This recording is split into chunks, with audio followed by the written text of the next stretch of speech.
Okay, so yeah, we have another horror. Not a horror going on. It is a genre that most people work with.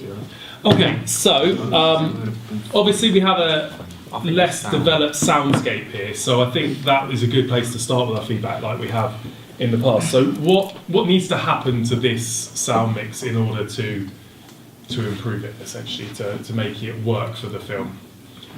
I'll go to Abdullah first because it's your film. So yeah. Like the film is too quiet. It's sort of like you know when she bumps into Sam, like she screamed but we couldn't hear that.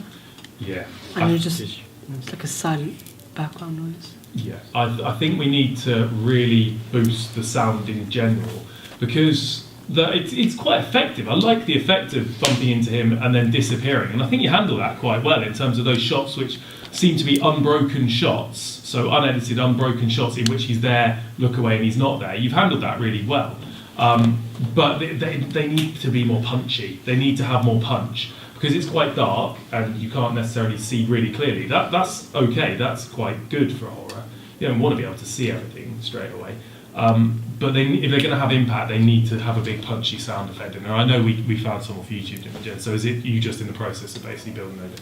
Cool. So yeah, that's definitely something that needs to happen as well. And I think you probably need to find some ambient sound as well to go under it. So it's not just all music and sound effects. So there's some kind of ambient sound of car going past when she's outside, ambient sound of room when she's inside.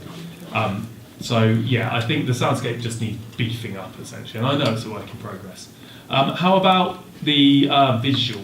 So visual side of things, what we're seeing. Any comments, improvements, things we could do? When you there's two things. The first thing, when they come out of the doors, they do switch places. Yeah. So a small continuity. Yeah, but also when the second time when Sam steps out and he disappears, you actually do see him step back a little bit. Okay. Like kind of off shot. But it's just the more annoying. So maybe we can probably edit it in such a way as we can remove that though. We'll have a look at that a little bit and see those two things.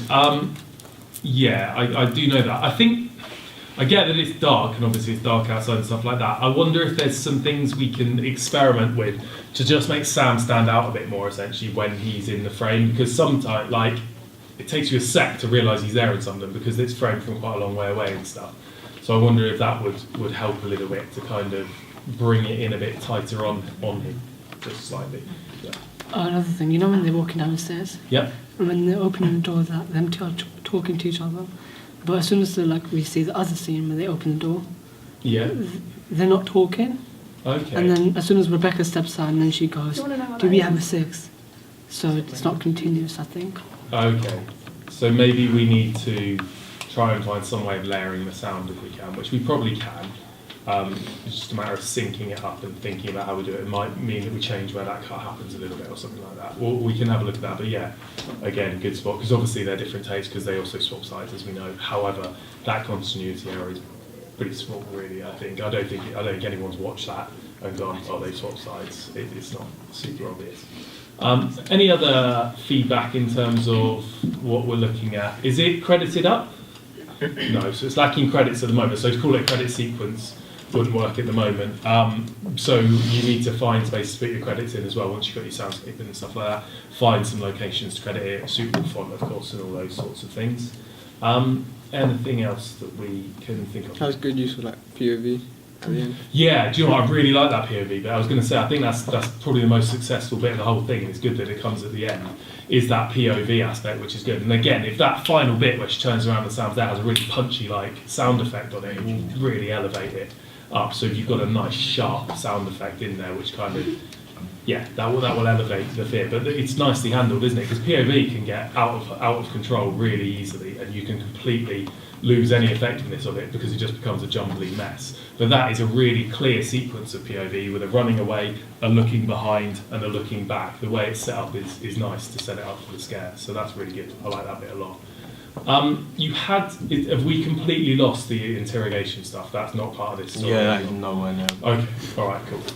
Okay, any more comments before we wrap that bit up? No, cool. Okay, if I could have the next one, please.